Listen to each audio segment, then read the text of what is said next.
If you guys are new to the channel, you'll not know that I'm a huge fan of white dial watches. I have an OMEGA Seamaster. This is my OMEGA Seamaster. And to be honest, when I saw the Rolex Explorer sitting beside it, I drew a lot of similarities between the two. And I thought, you know what? Why not do a versus video?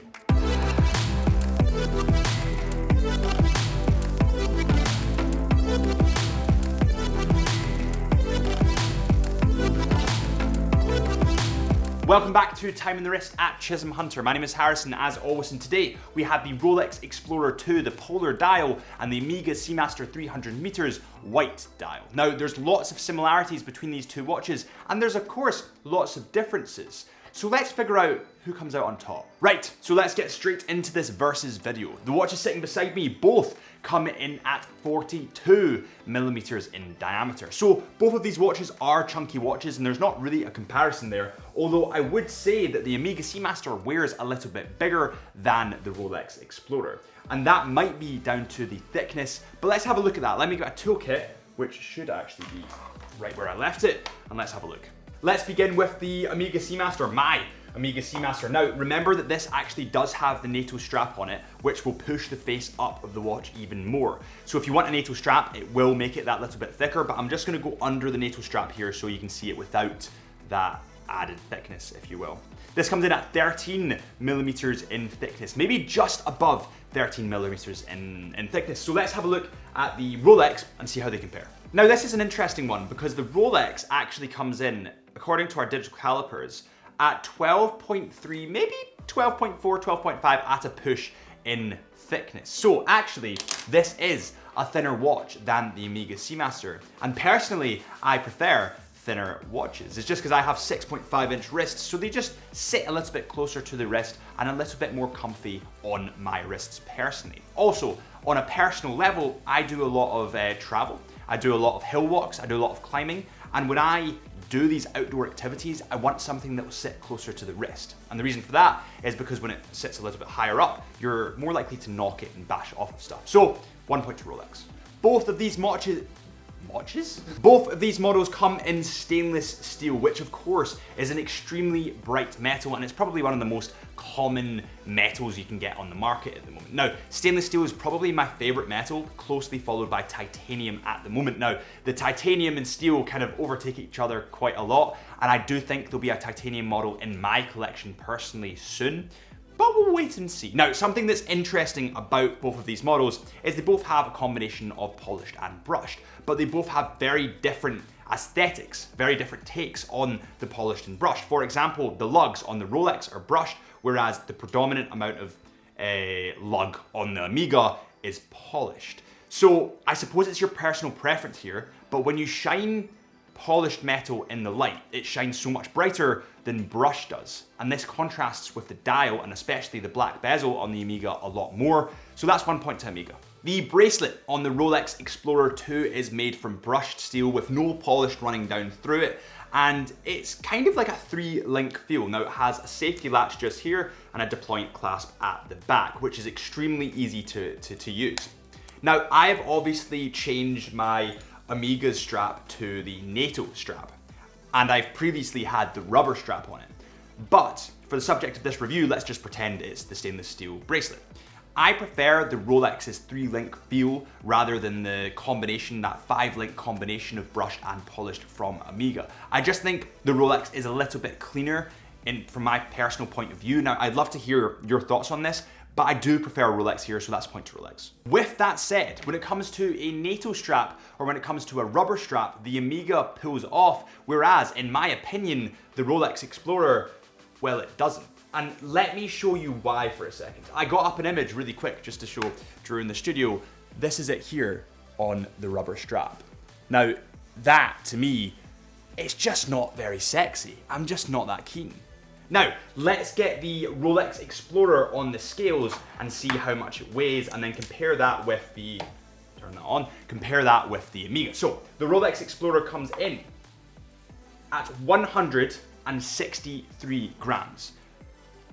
Fair enough, let's look at the OMEGA.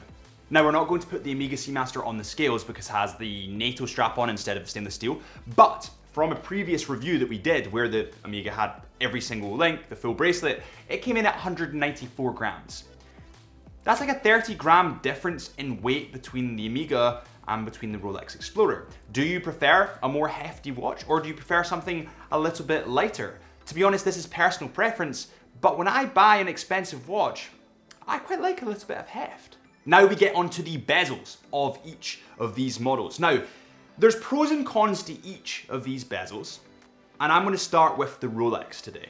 The Rolex Explorer II has a stainless steel bezel with black numerals. Now, the stainless steel is satin brushed, so it won't show scratches as easily, which is brilliant because the bezel is the thing that you'll hit off of stuff.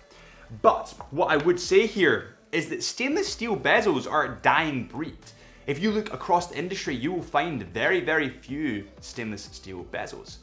And because of that, I'm a big fan of them. They're kind of the underdog in the industry, and personally, I like that. Now, one of the biggest regrets in my watch journey so far is that I used to own an OMEGA Seamaster Great White, and I sold it, and it had that stainless steel bezel in the white face, and that is probably my biggest regret in my watch journey. With that said, this bezel is fixed and the Omega's isn't, and obviously ceramic is more durable than stainless steel.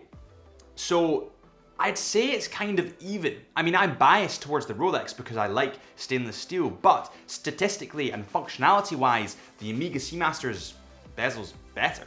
Moving on to the Omega's bezel, it comes in black ceramic with white numerals, and to be fair, I do think this is easier to read. It's more readable than the Rolex Explorer II's bezel. Just functionality wise, it kind of pops out to me a bit easier. Now, this bezel is bi-directional, so it does turn, and let me show you what it actually sounds like. That's pretty clean to me. That's pretty good. I mean, sometimes you get diving watches and you turn the bezels and you kind of think, oh, I'm not sure about that. But this is smooth, it's satisfying. I can imagine sitting there at my desk just turning it. Now, before we get into the detail of the dial on both of these models, I need to say that the Rolex Explorer II at its core is a GMT model, so it can read multiple time zone functions, whereas the OMEGA Seamaster 300M is at its core a diving tool watch. So that is a huge difference that you need to sort of take into account. You need to consider, are you going to be traveling a lot, or are you going to be in the sea a lot and you want something maybe a little bit more durable? I'm not going to make a decision here because I think both of these watches have and live in their own worlds, but I'll leave that up to you.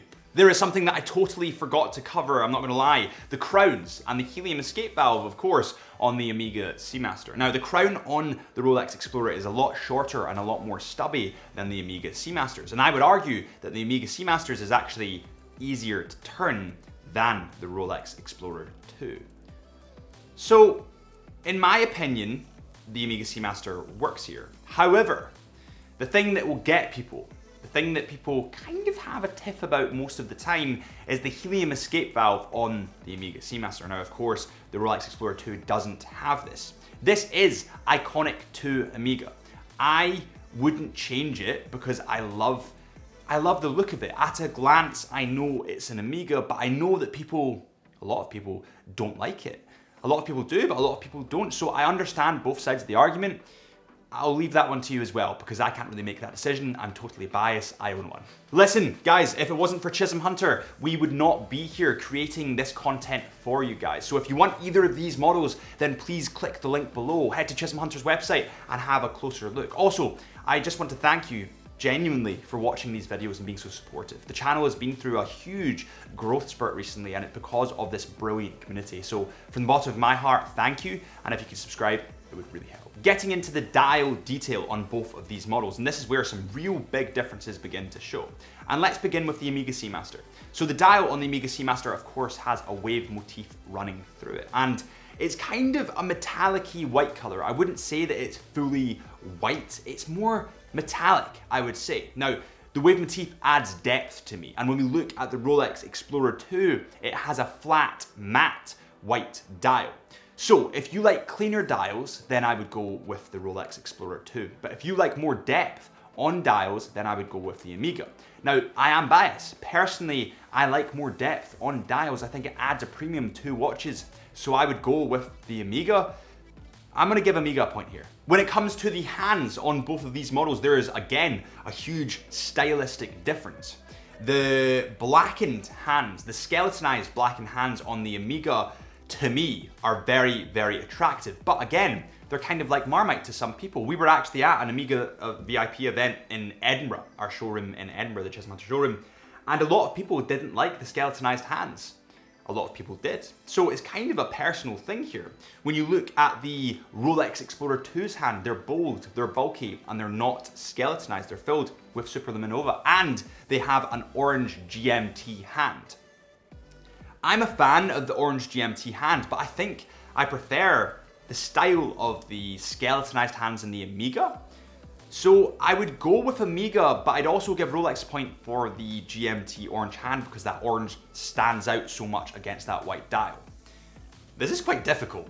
The date window on the Omega Seamaster 300M is positioned at 6 o'clock and it doesn't have a Cyclops eye. Now, again, for me personally, I prefer symmetry in a watch. I prefer when things all line up together. That's probably the photographer and videographer in me that kind of has a bias towards that sort of stuff. When we look at the Rolex Explorer, it has a Cyclops eye and it has a 3 o'clock date window.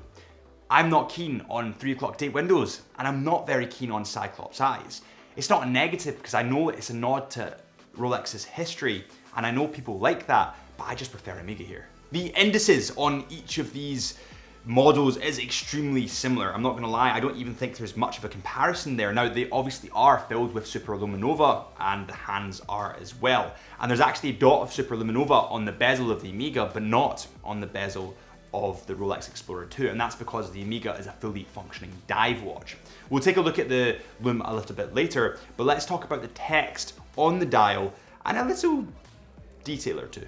At the tip of the second hand on the Omega Seamaster, you have red, whereas at the tip of the second hand on the Rolex Explorer II, you don't have any colors, it's just pure black. Personal preference, but I like the red. It's just how it is. And when you get to the actual dial itself, below the 12 o'clock mark on the Rolex Explorer is of course the Rolex crown, the Rolex logo, and Oyster Perpetual date with an Explorer II text in orange. I love that pop of color there. That's really, really cool. When you get to the Omega, you have Omega, then you have Seamaster in red, and then you also have Professional below that. The Seamaster in red obviously pops out brilliantly as well, so there's not really a contrast there. I think they both look pretty good and they've kind of nailed that. This is the first time that this has ever happened on a Chisholm Hunter versus video. These looms are both equally as brilliant. And I don't know who to pick. And I know what you're thinking, Harrison, how is there not a winner? And it's because each of these looms are as good as the other. Now, I could say, if you want multiple colored loom, you want a green and a blue, then go for the Omega, or if you just want pure blue, go for the Rolex. But I'm not going to judge here, because genuinely, I think they're as good as each other. They're as bright as each other. They're both really sexy looms. Now, let's get on to the biggest competition of them all. Let's get into the movement of each of these models, and let's start with the Omega Seamaster 300M. The movement in the Omega is the Calibre 8800. It's a self-winding movement with a coaxial escapement. It's certified by Master Chronometer, approved by METAS, resistant to magnetic fields reaching 15,000 Gauss. It has a free sprung balance with silicon balance spring, and automatic winding in both directions. It has a rhodium plated finish with Geneva waves in arabesque. It has a power reserve of 55 hours. This Omega movement is of course certified by COSC and METAS, which is pretty incredible. Now we get to the Rolex Calibre, and it's the Calibre 3187. This is also certified by COSC, and it's accurate to -2 to +2 seconds a day.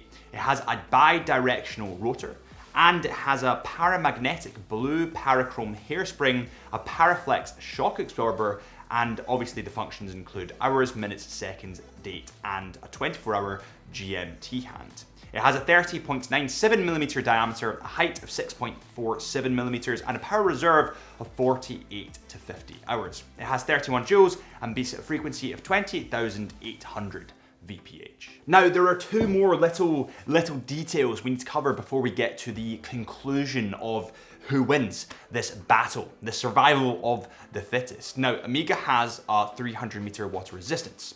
The Rolex Explorer only has 100 meters. But then again, the Omega is thicker than the Rolex, so you kind of need to weigh that up. Also, they both have sapphire crystal glass, but the Omega has anti-reflective coating on both sides. Now, this could be a positive, and to me it's a positive, but for a lot of people, it's a negative, because technically speaking, anti-reflective glass or anti-reflective coating scratches easier. And when that's in the front of the glass, you might get nicks and scratch on the glass. So I can understand both sides of that. I'll let you make the decision. And at long last, we can conclude this versus video.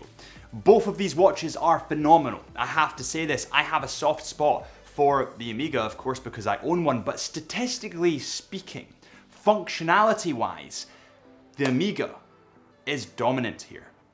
I mean, it's COSC and METAS certified. It has a longer power reserve. It's water resistant to 300 meters. Now, I know it's a diving watch and not a GMT watch, but functionality-wise, it is still ahead slightly of the Rolex. With that said, I do love the fact that Rolex is a GMT. I do love that steel bezel. I have a soft spot for both, but I'd have to go with the Omega. And also, on a final note before I love you and leave you, the Omega Seamaster comes in at roughly £5,000, maybe slightly below £5,000. Whereas the Rolex Explorer II, if you want to pick one up now and get it pre-owned, you'll have to get it in the secondary market, you're talking about, on average, £12,000. There's a big price difference there. And on that note, thank you so much for watching this Chisholm Hunter versus video. My name is Harrison, as always. If you enjoyed, please consider hitting that subscribe button. It really, really helps me. I will see you guys in about 3 days. Stay classy, wear your watches with pride. That was kind of weird. I never ended that. I'll see you soon.